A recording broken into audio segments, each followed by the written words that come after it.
तो चलिए अब हम आज शुरुआत करने वाले हैं क्लास 7 बिहार SCERT की किताब और ये है हिस्ट्री की किताब। तो क्लास 6 जो है कंप्लीट हो चुका है। अगर आप लोगों ने नहीं देखा है तो जाकर के उसे देखें। और ये जो बिहार SCERT की बुक है ये काफ़ी इम्पोर्टेंट है बिहार के सभी प्रतियोगी परीक्षाओं के लिए। अगर आप TRE 4 की प्रिपरेशन कर रहे हो या फिर BPSC की तो वो सबके लिए इम्पॉर्टेंट है, या फिर अगर आप तैयारी कर रहे हो BSS CGL की तो सबके लिए इम्पॉर्टेंट है। तो इग्नोर मत करना और मेरे वीडियो से आप सभी नोट्स बनाओ। और जब 100 सब्सक्राइबर्स हो जाएंगे मेरे चैनल पे तो मैं एक ग्रुप बनाऊंगी और वहाँ पे सभी अपने नोट्स शेयर करेंगे। तो एक होता है कि वहाँ का जो एनवायरनमेंट जो है वो कॉम्पिटेटिव हो जाएगा, तो सभी का मन लगेगा और सभी लोग नोट्स प्रिपरेशन करेंगे तो एक अच्छा सा माहौल क्रिएट होगा। ठीक है, तो चलिए पहला चैप्टर जो है कहाँ कब और कैसे, इसकी हम शुरुआत करते हैं। चलिए इसे पढ़ते हैं। बिहार दिवस के अवसर पर राखी और आयुष पटना के गांधी मैदान में आए। मैदान में मेले जैसा माहौल था। विभिन्न पंडालों में अलग अलग गतिविधियां चल रही थी। घूमते घूमते वे लोग ऐसे पंडाल में पहुंचे जहां क्विज प्रतियोगिता हो रही थी। एक प्रश्न था, पटना का प्राचीन नाम क्या था? राखी तेजी से मंच की ओर बढ़ी, माइक अपने हाथ में लिया और जोर से बोली, पाटलिपुत्र। तालियों की आवाज के साथ राखी को पुरस्कार मिला। राखी का छोटा भाई आयुष सोचने लगा, कोई स्थान या नाम समय के साथ कहाँ कब और कैसे परिवर्तित हो जाता है। ठीक है, तो आयुष के मन में जो व्यथा उत्पन्न हुई है उसका सॉल्यूशन भी इसी चैप्टर में है। तो चलिए जान लेते हैं। जैसा कि यहाँ लिखा हुआ है कि आपने कक्षा 6 यानी कि अतीत से वर्तमान भाग 1 यानी पार्ट 1 आप पढ़ चुके हैं। उसमें बताया गया था कि हर्षवर्धन के शासनकाल तक आपने पढ़ा और अब आप इस कक्षा में यानी कि क्लास 7 की बुक में हर्षवर्धन के शासनकाल के बाद के समय को समझने का प्रयास करेंगे। आप देखेंगे कि हर्ष के पहले के भारत और बाद के भारत में कौन कौन से परिवर्तन आए। समय के साथ साथ हमारे समाज में अनेक परिवर्तन होते रहते हैं। ये परिवर्तन कभी शब्दों के अर्थ, कभी स्थानों के नाम, कभी भौगोलिक सीमाओं एवं जीवन शैली के संदर्भ में होते रहते हैं। समय के साथ व्यक्तियों के खान पान, वेशभूषा, पहनावा, रीति रिवाज आदि में परिवर्तन होते रहते हैं। आप अपने ही देश के किसी दूसरे राज्य में जाएंगे तो वहाँ के खान पान, पहनावा आदि में अंतर देखने को मिलेगा। जब आपको भी उनके साथ कुछ दिनों तक रहने का मौका मिलेगा तो संभव है कि आपकी जीवन शैली भी परिवर्तन दिखने लगेंगे। ठीक है, आगे की चर्चा में हम मोटे तौर पर 750 से 1750 ईस्वी तक लगभग 1000 वर्ष में होने वाले परिवर्तनों को समझने का प्रयास करेंगे। आज हम अपने देश के लिए हिंदुस्तान नाम का प्रयोग भारत और इंडिया के पर्यायवाची के रूप में करते हैं। क्या आप जानते हैं कि यह नाम 13वीं शताब्दी में तुर्क सत्ता की स्थापना के बाद प्रचलित हुआ? ठीक है,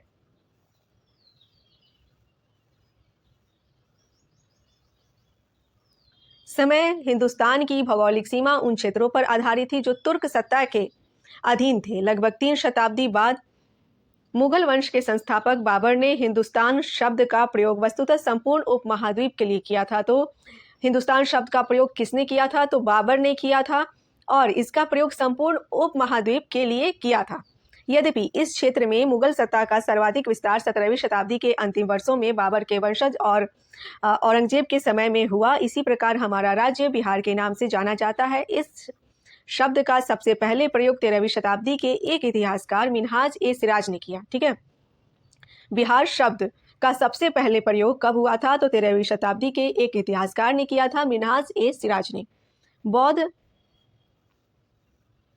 विहारों की इस भूमि को अर्ज-ए-बिहार का नाम दिया और मुगल काल में अकबर ने इसे प्रांत के रूप में गठित किया। ठीक है, चलिए अब आगे बढ़ते हैं।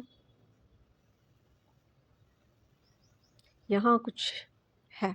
मानव जीवन को बेहतर और उन्नत बनाने के लिए विज्ञान के सिद्धांत पर आविष्कृत विभिन्न कल पुर्जों और मशीनों का व्यवहारिक प्रयोग खेती, कल कारखानों आदि ये सारी हम लोग क्या कहते हैं? प्रौद्योगिकी कहलाता है। मशीनों का जो व्यवहारिक प्रयोग होता है वो क्या कहलाता है? प्रौद्योगिकी कहलाता है। ठीक है, मध्ययुगीन भारत का आर्थिक जीवन मुख्यतः कृषि पर आधारित था। कृषि के साथ साथ छोटे स्तर पर भी अन्य आर्थिक गतिविधियों के संकेत मिलते हैं। इनसे वाणिज्य, व्यापार और शहरी जीवन की रफ्तार धीरे धीरे बढ़ने लगी। इसमें विज्ञान और प्रौद्योगिकी के विकास की भूमिका महत्वपूर्ण थी। उत्पादन के क्षेत्र में आए तकनीकी परिवर्तनों के फलस्वरूप नगरों के विकास एवं उनकी संख्या में वृद्धि हो रही थी। लोगों के रहन सहन और विचारधारा में परिवर्तन के कारण भारत के साथ साथ पूरी दुनिया की प्रौद्योगिकी में बदलाव हो रहे थे। विभिन्न क्षेत्रों के प्रौद्योगिकी में हुए परिवर्तन पर एक नज़र डालें। जैसा कि आप जानते हैं, प्राचीन समय से ही खेती लोगों की आय का प्रमुख साधन रहा है। पहले खेतों की कुड़ाई के लिए कुदाल या फावड़ा का इस्तेमाल होता था, बाद में हल का इस्तेमाल होने लगा। आज सिंचाई के लिए किन किसानों का इस्तेमाल किया जाता है, बताइए? आप लोग तो जानते ही होंगे। खेतों की सिंचाई हेतु जल प्राप्त करने के कई साधन थे। वर्षा के जल को भी तालाबों और कुंडों में इकट्ठा कर सिंचाई की जाती थी। कुओं से भी सिंचाई होती थी। कुओं से पानी को बाहर निकालने के लिए कई तकनीकी यंत्र प्रचलित थे। पानी को बाहर निकालने के लिए अर्घट या घटी यंत्र का इस्तेमाल प्राचीन समय से ही होता था। बाद में रहट का इस्तेमाल होने लगा। रहट में जंजीर लगी होती है जो पानी को गहराई से निकाल पाना संभव बनाती है। वहीं दांतीदार पहिए इसे पशु शक्ति के उपयोग और जंजीर की गति के ठीक तरह से नियंत्रित करने में सक्षम बनाते हैं। आज भी कई गांवों में कहीं कहीं सिंचाई के लिए रहट का प्रयोग आप आसानी से देख सकते हैं। ठीक है।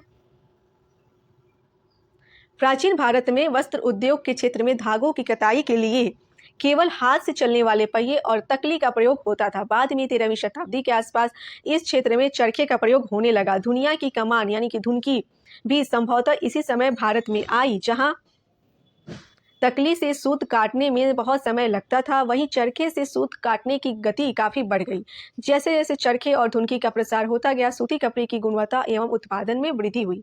जैसा कि आपने कक्षा 6 में पढ़ा था कि लेखन के क्षेत्र में हमारे देश के लोग तार के पत्तों का अधिकतर प्रयोग करते थे, परंतु मध्य युग में तुर्कों के आगमन के साथ लेखन में कागज का व्यापक उपयोग होने लगा। सबसे पहले कागज 100 ईस्वी के आसपास चीन में बनाया गया था। अपने देश में कागज का प्रयोग 13वीं शताब्दी के आसपास हुआ। इससे ज्ञान और शिक्षा के प्रसार में काफी वृद्धि हुई। व्यापारिक लेन देन में भी काफी सुविधा हुई। उस काल की रचनाएं आज भी पांडुलिपियों के रूप में सुरक्षित हैं। ठीक है। 13वीं शताब्दी के आसपास विज्ञान के क्षेत्र में समुद्री जहाजों पर चुंबकीय कुतुबनुमा दिशा सूचक यंत्र का प्रयोग हुआ। इस नवीन आविष्कार का समुद्री व्यापार पर अच्छा प्रभाव पड़ा और समुद्र में यात्रा करने में सुविधा हुई।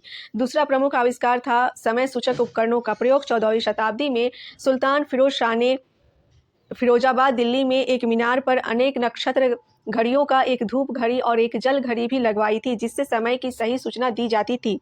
युद्ध के क्षेत्र में घुड़सवार सैनिकों की सुविधा के लिए 2 महत्वपूर्ण आविष्कार इसी समय हुए। पहला आविष्कार था लोहे की रकाब, जिससे सैनिकों को घोड़े पर जमकर बैठने में सुविधा प्राप्त हुई। इसके उपयोग से युद्ध क्षेत्र में आक्रमण का तरीका और अधिक कारगर हो गया। दूसरा आविष्कार था लोहे का नाल, जो घोड़े के खुर में लगाई जाती थी। नाल लगाने के 2 लाभ थे। पहला, इससे नरम जमीन पर घोड़े के पैर को अच्छी पकड़ प्राप्त होती थी और दूसरा, खुरदरे कठोर धरातल पर खुर सुरक्षित रहते थे। भारत में इन दोनों आविष्कारों का प्रचलन 9वीं शताब्दी के बाद से हुआ, जिसके फलस्वरूप युद्ध नीति में काफी परिवर्तन हुए, परंतु इसका व्यापक प्रयोग तुर्कों के आगमन के बाद ही संभव हुआ। नई प्रौद्योगिकी एवं विचारधारा लाने में भारत के बाहर से आए लोगों को भी बहुत बड़ा योगदान है। जैसा कि आप जानते हैं कि प्राचीन समय से ही इस उपमहाद्वीप के लोग व्यापार करने दूसरे देशों में जाते थे, ठीक इसी प्रकार इन देशों से भी लोग व्यापार करने भारत आते थे। ऐसे ही एक व्यापारियों का समूह अरब प्रायद्वीप से भारत के पश्चिमी तट से होकर भारत आया। धीरे धीरे इनमें से कुछ व्यापारियों ने यहाँ रहना प्रारंभ किया। अरब लोगों ने 8वीं शताब्दी में सिंध पर अपना शासन भी स्थापित कर लिया। इन्हीं अरबों के साथ भारत में एक नए धर्म इस्लाम का आगमन हुआ। इस्लाम धर्म में लोग यह मानते हैं कि एक ही ईश्वर है, अल्लाह। हजरत मोहम्मद अल्लाह का पैगाम यानी संदेश लाने वाले पैगंबर हैं। इस्लाम धर्म के अनुयायी मुसलमान कहलाते हैं।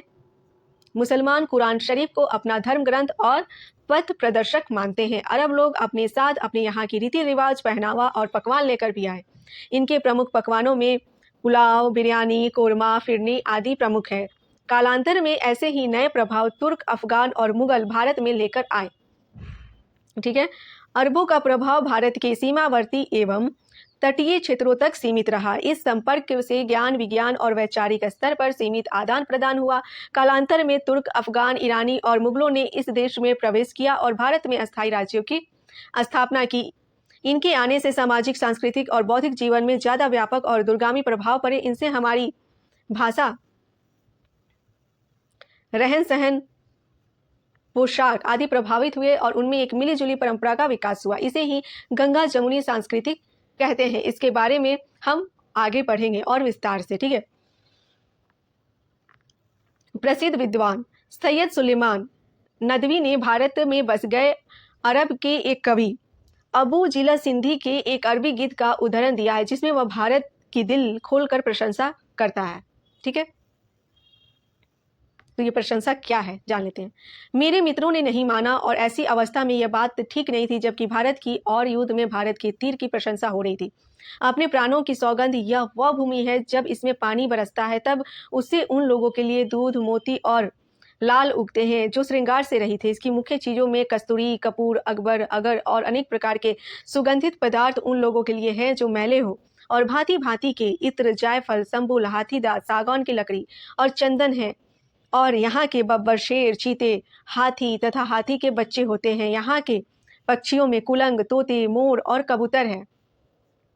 वृक्षों में यहाँ नारियल और काली मिर्च के पेड़ हैं, और हथियारों में तलवारें हैं जिनको कभी सिकली की आवश्यकता नहीं होती। यहाँ ऐसे भाले हैं, जब वे हिले तो उनसे सेना हिल जाए। तो क्या मूर्ख के सिवा कोई और भी ऐसा है जो भारत के इन गुणों को अस्वीकार कर सकता है? इस समय स्थानीय धर्म में भी काफी बदलाव आया। इस देश के बहुत सारे लोग हिंदू धर्म को मानते हैं। हिंदू धर्म मानने वाले लोग बहुत सारे देवी देवताओं की पूजा करते हैं, उन्हें कई तरीकों से पूजते हैं। कभी कभी अग्निकुंड में होम हवन भी करते थे, जिसे यज्ञ कहा जाता था। मध्य युग में हिंदू धर्म में भी कई बदलाव देखने को मिले। यूं तो भारत में हर जगह हिंदू धर्म मानने वाले लोग प्रायः शिव, विष्णु, राम और कृष्ण जैसे देवताओं को मानते हैं, लेकिन इस काल में तांत्रिक विचारधारा शैव मत की एक शाखा के रूप में उभरा। इसमें कपाल यानी खोपड़ी धारण करना तथा कपाल में ही भोजन ग्रहण करते थे। जैसा कि आपको याद होगा कि गुप्त काल में वैष्णव संप्रदाय लगभग पूरे भारत में फैल चुका था। अपनी उदारवादी प्रवृत्ति तथा विष्णु के अवतार के रूप में लौकिक देवताओं की उपासना के कारण यह संप्रदाय अधिक लोकप्रिय हुआ। इसमें कृष्ण की रास लीला का बड़ा महत्व है। गुप्त काल में मातृ देवी की उपासना पूर्ण रूप से प्रतिष्ठित हो चुकी थी। पार्वती, लक्ष्मी, दुर्गा, श्री काली आदि अनेक रूपों में शक्ति की उपासना प्रचलित थी।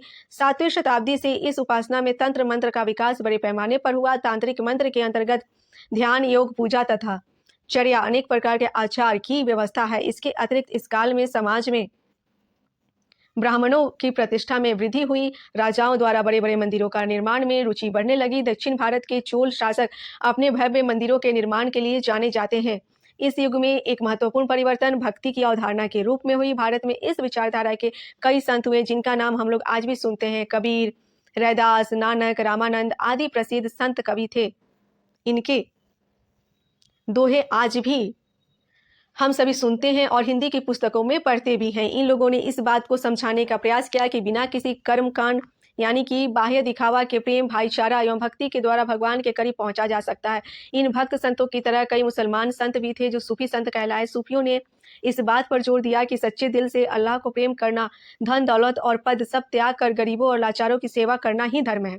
बिहार के प्रसिद्ध हिंदी भक्त कवियों में दरिया साहब का नाम भी उल्लेखनीय है। इनका जन्म शाहाबाद जिले के एक मुस्लिम परिवार में हुआ था। पटना जिले के मनेर के प्रसिद्ध हजरत शरीफुद्दीन अहमद प्रमुख सूफी संत थे। ठीक है, नए समाज और राजनीतिक समूह का उदय। अभी आपने देखा कि मध्यकाल में जीवन के विविध क्षेत्रों में परिवर्तन हुआ। इन परिवर्तन ने लोगों के सामाजिक, सांस्कृतिक और आर्थिक जीवन को प्रभावित किया। सामाजिक और राजनीतिक स्तर पर कई समुदाय अस्तित्व में आए। इसी काल में राजपूतों ने भारतीय इतिहास में एक नई शक्ति के रूप में पदार्पण किया। राजपूत कौन थे और कहां से आए, इस पर इतिहासकार एक मत नहीं है। राजपूत शब्द के अंतर्गत केवल राजा और सामंत ही नहीं, बल्कि सेनापति और सैनिक भी आते थे। एक अन्य समुदाय कवि और चारण का था, जो राजाओं के पराक्रम, उनकी दयालुता और विजय गाथाओं का गुणगान करता था। इस काल में जन्म लेने वाली अनेक जातियां सामाजिक क्षेत्र में अब भी सक्रिय हैं। राजाओं के दरबार में मुख्यतः लिखने पढ़ने का कार्य करने वाली कायस्थ जाति भी इसी काल में प्रकाश में आई। इसके अलावा शेख, जाट आदि समुदाय भी राजनीतिक दृष्टिकोण से महत्वपूर्ण हुए। इस समय बिहार में बहुत से जनजातीय समूहों का उदय हुआ, जिसमें चेरो राजवंश प्रमुख था। चेरो ने शाहाबाद, सारण, चंपारण, मुजफ्फरपुर एवं पलामू जिलों में शक्तिशाली राज्य की स्थापना की।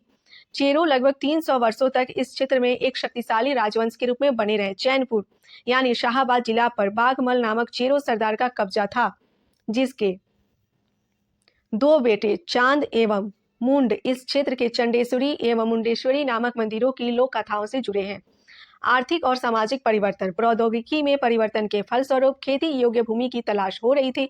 जंगल काटे जा रहे थे, जंगलों में रहने वाले वनवासियों को जंगल छोड़ना पड़ रहा था। कुछ वनवासी जंगलों को खेती योग्य भूमि बनाने में जुट गए, वे किसान बन गए। धीरे धीरे उनके जीवन में जटिलता आने लगी। किसानों का ये नया समूह क्षेत्रीय बाजार, मुखियाओं, पुजारियों, मठों और मंदिरों से प्रभावित होने लगा। किसानों के बीच सामाजिक और आर्थिक अंतर दिखाई पड़ने लगे, उनके बीच ऊंच नीच की भावना पनपने लगी। वे जातियों एवं उपजातियों में विभाजित होने लगे। ये जातियां स्वयं अपना नियम बनाती थी। इन नियमों का पालन बड़े बुजुर्ग की एक सभा करवाती थी, जिसे इलाके में जाति पंचायत कहा जाता था। ऐतिहासिक स्रोत, इतिहासकार अतीत की घटनाओं का अध्ययन करते हैं और इस काम में विभिन्न साधनों का उपयोग करते हैं। ऐसे सभी साधन स्रोत कहलाते हैं। इन स्रोतों में लिखित रचनाएं तथा पांडुलिपियां, अभिलेख, सिक्के, भगवानाशेष, चित्र इत्यादि शामिल है। प्राचीन काल की तुलना में मध्यकाल में इन स्रोतों की संख्या में वृद्धि हुई और अन्य विविधता भी आई, किंतु प्रधानता लिखित सामग्री की ही रही। जैसा कि आप जान चुके हैं कि 13वीं शताब्दी से भारत में कागज का प्रचलन व्यापक ढंग से होने लगा था। इस काल में लिखी गई पांडुलिपियां एवं प्रशासन संबंधी अन्य प्रपत्र अभिलेखागारों एवं पुस्तकालयों में सुरक्षित है। अभिलेखागार, ऐसा स्थान जहां दस्तावेजों और पांडुलिपियों को संग्रहित किया जाता है। आज सभी राष्ट्रीय और राज्य सरकारों के अभिलेखागार होते हैं, जहां वे अपने तमाम पुराने सरकारी अभिलेख और लेन देन के ब्यौरे को रिकॉर्ड में रखते हैं। ठीक है, चलो। इस काल की अनेक घटनाओं की जानकारी हमें अभिलेखों से प्राप्त होती है। अभिलेख प्रायः पत्थर, चट्टान और ताम्र पत्रों पर लिखे गए थे। हमारे देश के बहुत सारे मंदिर, मस्जिद और गांवों में अभिलेख आज भी है। इस काल के स्रोतों में पांडुलिपियों का सर्वाधिक महत्वपूर्ण स्थान है, जिससे तात्कालिक इतिहास को जानने में मदद मिलती है। पांडुलिपियां हस्तलिखित सामग्री है। जैसा कि आप जानते हैं कि आरंभ में तार पत्रों और भोजपत्रों पर यह लिखी जाती थी, बाद में कागज पर लिखी जाने लगी। धीरे धीरे कागज सस्ता हो गया और बड़े पैमाने पर उपलब्ध होने लगा। इस युग में आप पाते हैं कि प्रमाणिक लिखित सामग्री की संख्या और विविधता आश्चर्यजनक रूप से बढ़ गई। ये पांडुलिपियां अनेक भाषाओं में हैं, जिनका हम आज इस्तेमाल करते हैं। फरमान, राजा द्वारा निर्गत आदेश पत्र को कहते थे। अधिकतर ऐसे आदेश पत्र भूमि अनुदान से संबंधित थे। प्रस्तुत फरमान जो आप चित्र में देख रहे हो, प्रस्तुत फरमान जो औरंगजेब के शासनकाल से संबंधित है, शेख फैजुल्लाह नामक व्यक्ति को प्रदान किया गया था, जिसमें स्पष्ट आदेश है कि उस क्षेत्र की समस्त कृषि योग्य और अन्य भूमि एवं उससे प्राप्त राजस्व और अन्य उत्पादों पर शेख फैजुल्लाह के कुल यानी कि वंश का नियंत्रण होगा और उसकी मृत्यु के उपरांत उसके उत्तराधिकारियों का होगा। ठीक है, इस फरमान से जागीरों को आनुवंशिक बनाने का महत्वपूर्ण साक्ष्य प्राप्त होता है। उन दिनों छापेखाने नहीं थे, इसलिए लिपि किया नकल नवीस उन पांडुलिपियों की प्रतिकृति यानी कि नकल तैयार करते थे। कालांतर में प्रतिलिपियों की भी प्रतिलिपियां बनती गई, जो तुलनात्मक रूप से एक दूसरे से काफी भिन्न होने लगी। आधुनिक पटना स्थित खुदा बख्श ओरिएंटल लाइब्रेरी मध्यकालीन भारतीय इतिहास को जानने और समझने का प्रमुख स्रोतों का केंद्र है। इसमें अरबी तथा फारसी में लिखी ज्ञान विज्ञान संबंधी ऐसी पुस्तकें हैं, जिनसे मध्ययुगीन इतिहास और संस्कृति के बारे में मौलिक जानकारी प्राप्त होती है। लघु चित्रों को मुगल दरबार एवं उत्तर और दक्षिण भारत के राजपूत राजाओं के दरबार में महत्वपूर्ण स्थान मिला। इन क्षेत्रों में अधिकतर दरबार और शाही दरबार, शिकार और लड़ाई के मैदान का चित्रण होता था। इस काल में अनेक साहित्यिक ग्रंथों की रचना हुई। कलहन की राज तरंगिणी इस काल की पहली ऐतिहासिक रचना है, जिसमें कश्मीर के इतिहास का वर्णन है। अल बरूनी की पुस्तक तहकीके हिंद यानी कि तारीखुल हिंद से उस समय के समाज, धर्म, रीति रिवाज आदि पर विस्तृत एवं प्रमाणिक जानकारी मिलती है। मिनहाज उस सिराज कृत तबकात ए नासिरी में मोहम्मद गौरी एवं गुलाम वंश के शासन पर विस्तृत चर्चा है। जियाउद्दीन बर्नी की पुस्तक ए फिरोजशाही तारीख ए फिरोजशाही में तुगलक वंश के राजनीतिक घटनाओं, शासन प्रबंध एवं सामाजिक स्थिति का वर्णन है। अबुल फजल के अकबरनामा में अकबर के शासनकाल का प्रशासन एवं राजनीतिक चित्रण है। इसके अतिरिक्त भी कई पुस्तकें इस काल की जानकारी के प्रमुख स्रोत हैं शामिल है, जो मुगलकालीन दरबारी संरक्षण में लिखी गई। इस परंपरा का आरंभ अकबर के समय अबुल फजल के अकबरनामा से होता है। संस्मरण में जाने किसी व्यक्ति के जीवन की उन बातों का वर्णन है, उसे याद रहती है। वो अपनी रुचि और घटना के महत्व के अनुसार उसे प्रस्तुत करता है। भारत के संदर्भ में मुगल शासक बाबर ने अपनी आत्मकथा तुजुके बाबरी तुर्की भाषा में लिखी, जिसका फारसी अनुवाद बाबरनामा कहलाता है। उसने अपने लड़कपन की घटनाओं, लड़ाइयों और यहाँ के महत्वपूर्ण शासक और उनके आपसी संबंधी, यहाँ के लोगों का रहन सहन, जलवायु, भूगोल आदि के संबंध में सजीव चित्रण किया है। उसने अपने पिता उमर शेख मिर्जा का वर्णन कुछ इस प्रकार से किया है। वे कैद में होते थे, उनकी दाढ़ी गोल और चेहरा मांसल था और वे मोटे थे। उनका चोगा इतना तंग रहता है कि इसकी डोरियों को बांधने के लिए उन्हें अपना पेट अंदर पिचकाना पड़ता है। अगर वे पेट को ढीला छोड़ते तो अक्सर चोगे के बंध टूट जाते हैं। यात्रियों के वृत्तांत भी इस काल के इतिहासकारों के अध्ययन में सहायक है। इसमें सबसे प्रसिद्ध रचना अफ्रीकी यात्री इब्न बतूता का वृत्तांत है, जिसे रेहला कहा जाता है। इब्न बतूता मराकश यानी कि मोरक्को का निवासी था। ठीक है। विश्व यात्रा के दरमियान वह मोहम्मद बिन तुगलक के शासनकाल में हिंदुस्तान आया और लगभग 14 वर्षों तक रहा। इस अवधि के दरमियान उसने यहाँ के सामाजिक, आर्थिक एवं प्रशासनिक व्यवस्था पर व्यापक प्रकाश डाला। सिक्कों के माध्यम से भी शासकों के तिथि क्रम को समझने में सहायता मिलती है। ये सिक्के सोने, चांदी, तांबा आदि के बने होते थे। इन सिक्कों से शासकों के राज्यारोहण, साम्राज्य विस्तार, पड़ोसी शासकों के साथ संबंध एवं अनेक आर्थिक समृद्धि के बारे में पता चलता है। तुगलक शासकों, विशेषकर मोहम्मद बिन तुगलक के सिक्के बड़ी संख्या में मिले हैं। अपने राज्य में सासाराम के शासक शेरशाह सूरी ने चांदी के सिक्के चलाए। इसे आप आज भी संग्रहालय में जाकर देख सकते हैं। ठीक है। इस काल के शासकों के शासनकाल में निर्मित अनेक भव्य मंदिर, मस्जिद, मकबरा, किला से इस काल को धार्मिक जीवन और धार्मिक, आर्थिक समृद्धि और वास्तुकला की जानकारी मिलती है। इनमें से कई इमारतों जैसे दिल्ली का लाल किला, आगरे का ताजमहल, खजुराहो के मंदिर का आप आज भी देख सकते हैं। इस काल में बिहार की वास्तुकला का इतिहास भी स्मरणीय है। शेरशाह का सासाराम रोहतास जिला स्थित मकबरा हिंदू मुस्लिम स्थापत्य के सम्मिश्रण का एक सुंदर नमूना है। मनेर में मखदूम शाह दौलत का समाधि भवन भी एक उच्च कोटि की कला का उदाहरण प्रस्तुत करता है। मध्यकाल में बिहार में निर्मित मंदिरों में पटना से 18 मील की दूरी पर स्थित वैकटपुर का शिव मंदिर, जिसके लिए राजा मानसिंह ने आर्थिक सहायता प्रदान की थी, प्रसिद्ध है। रोहतासगढ़ में निर्मित हरिश्चंद्र मंदिर के निर्माण का यश भी राजा मानसिंह को ही प्राप्त है। तो ये चैप्टर मुझे लगता है काफ़ी लंबा है। जरा सोचिए, इतिहास लेखन में इतिहासकार इन स्रोतों की मदद कैसे लेते हैं। इतिहासकार उन स्रोतों की मदद से बिना किसी भेदभाव के क्रमिक और सर्वमान्य समझ बनाने की कोशिश करता है। बीते हुए समय के बारे में कभी कभी इतिहासकार को चित्रित परिस्थितियों का सामना करना पड़ता है, खासकर जब किसी एक ही व्यक्ति या घटना के संदर्भ में अलग अलग मत रहते हों। आइए इसे एक उदाहरण द्वारा समझने का प्रयास करें। 1328 में दिल्ली के सुल्तान मोहम्मद तुगलक ने एक आदेश जारी किया। उसने दिल्ली के निवासियों को आदेश दिया कि दिल्ली से दूर दक्षिण में दौलताबाद जाकर बसे। उस समय के दो इतिहासकारों जियाउद्दीन बर्नी और एसामी ने सुल्तान के राजधानी परिवर्तन की घटना को अपनी अपनी किताबों में लिखा है।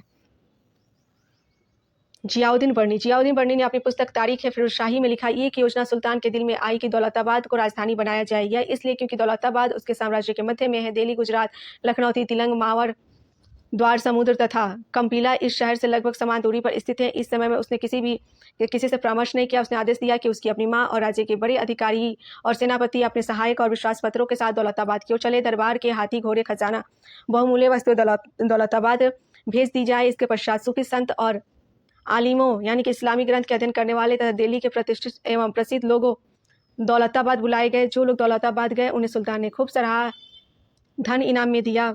आसपास के कस्बों के निवासियों को काफिले में दौलताबाद भेजा गया। दिल्ली वालों के घर उनसे मोल लिए जाए। इन घरों की कीमत खजाने से दौलताबाद जाने वाली को दे दी जाए, ताकि भी यहाँ के वहाँ जाकर अपने लिए घर बनवा ले। शाही आदेशानुसार दिल्ली और आसपास के निवासी दौलताबाद की ओर भेज दिए गए। दिल्ली शहर इस प्रकार खाली हो गया। कुछ दिनों तक दिल्ली के बारे में सारे दरवाजे बंद रहे। शहर में कुत्ते बिल्ली तक न रह पाए। दिल्ली के निवासी जो वर्षों में वहां रहते चले आ रहे थे, लंबी यात्रा के कष्ट से रास्ते में ही मर गए। बहुत से लोग जो कि दौलताबाद पहुंचे, अपनी मातृभूमि से बिछड़ने का दुख सहन नहीं कर सके, वे वापस होने की इच्छा में ही मर गए। यद्यपि सुल्तान ने दिल्ली पर जाने वाली प्रजा को अत्यधिक इनाम दिया, वह प्रदेश के कष्टों को सहन ना कर सके। इसके बाद दूसरे प्रदेशों से आई आलिमों, सूफियों तथा प्रतिष्ठित व्यक्तियों को लाकर दिल्ली में बसाया, मगर इस प्रकार लोगों के लाने से दिल्ली आबाद ना हो सकी। लगभग 5-6 साल बाद सुल्तान ने आदेश दिया कि जो भी दिल्ली लौटना चाहता है वह लौट सकता है। कुछ लोग लौट गए, मगर बहुत से परिवार दौलताबाद के ही बस गए। एसामी ने अपनी किताब फुदा उस सालातीन में लिखा है कि सुल्तान को दिल्ली वालों पर संदेश था और वह उनके लिए मन में विष छिपाए रहता था। उसने गुप्त रूप से एक कुत्सित योजना बनाई कि 1 महीने में दिल्ली का विनाश कर दिया जाए। उसने सूचना कराई कि जो कोई सुल्तान का हितैषी हो वह दौलताबाद की ओर प्रस्थान करे। जो कोई इस आज्ञा का पालन करेगा उसे अत्यधिक संपत्ति मिलेगी। जो कोई इसका पालन नहीं करेगा उसका सिर काट डाला जाएगा। उसने आदेश दिया कि दिल्ली में आग लगा दी जाए और सभी लोगों को नगर से बाहर निकाल दिया जाए। पर दिल्ली वाली स्त्रियों तथा एकांतवासी सूफियों को उनके घरों से बाल पकड़कर निकाला गया। इस प्रकार वे लोग दिल्ली से निकले। मेरे दादा ने भी एकांतवासी संत थे, वे भी कभी अपने घर से नहीं निकलते थे, पहले पड़ाव में ही मर गए, उन्हें वहीं दफन कर दिया गया। सभी बूढ़े, युवक, स्त्री तथा बालक यात्रा करने के लिए विवश थे। बहुत से बालक दूध के बिना मर गए। अनेक लोगों ने प्यास के कारण प्राण त्याग दिए। उस काफिले में से अत्यधिक कठिनाई सहन करके केवल 10वां भाग ही दौलताबाद पहुंच सका। सुल्तान ने इस तरह एक बसा हुआ शहर नष्ट कर डाला। जब दिल्ली में कोई ना रह गया तो सारे द्वार बंद कर दिए गए। सुना जाता है कुछ समय बाद अत्याचारी बादशाह ने अपने आसपास के गाँवों के लोगों को बुलाकर दिल्ली को बसाया। तोतों और बुलबुलों को बाग से निकालकर कौवों को बसा दिया। ना जाने सुल्तान को किस प्रकार उन निर्दोषों लोगों पर संदेह उत्पन्न हो गया। उसने उनके पूर्वजों की नींव उखाड़ डाली और आज तक उनकी संतानों के विनाश में तल्लीन है। आपके ध्यान में यह बात आ गई होगी कि मोहम्मद तुगलक योजना के बारे में कुछ बातें ऐसी हैं जिस पर बर्नी और एसामी दोनों इतिहासकार एक मत रखते हैं। जैसे सुल्तान ने लोगों को दिल्ली से दौलताबाद जाने का आदेश दिया, पर दिल्ली से दौलताबाद जाने की घटना के बारे में बर्नी कई ऐसे बातें लिखते हैं जो एसामी नहीं लिखता। जैसे बर्नी लिखता है कि सुल्तान अपने राज्य की राजधानी बीचों बीच बनाना चाहता था, इसलिए उसने लोगों को दौलताबाद भेजा, पर एसामी के अनुसार सुल्तान के मन में ऐसा विचार नहीं था। एसामी के अनुसार सुल्तान लोगों को कष्ट देना चाहता था, इसलिए उसने दिल्ली खाली करवाई। ये हमारे लिए परेशानी की बात है। अब यह कैसे जाने कि सुल्तान के मन में वास्तव में क्या विचार था, इस विषय में हम निश्चित रूप से कुछ नहीं कह सकते। ऐसी कठिनाई बहुत हमारे सामने आती हैं। जो बातें दोनों लिखते हैं उनके बारे में तो हम सोच सकते हैं कि वे जरूर हुई होंगी, पर जो बातें एक ही व्यक्ति कह रहा है उनके बारे में हम झट से यकीन के साथ नहीं कह सकते कि वे जरूर हुई होगी। इतिहासकार कठिनाई से जूझते हैं। बीते समय के बारे में कुछ बातें तो पक्की तरह से कही जा सकती है, पर बहुत सी बातों के बारे में पक्की तरह से नहीं कहा जा सकता। ऐसी परिस्थिति में इतिहासकार अन्य स्रोतों को ढूंढते हैं। इतिहासकार इतिहास यानी कि अपील को समझने के लिए इसे समान विशेषता रखने वाले कुछ बड़े हिस्सों, युगों और कालों में बांट देते हैं। पिछली कक्षा में आपने इतिहास पढ़ा था, उसमें प्राचीन समाज के कई प्रकारों का समावेश था। इस कक्षा में जो इतिहास आप पढ़ेंगे मध्यकालीन इतिहास कहा जाता है।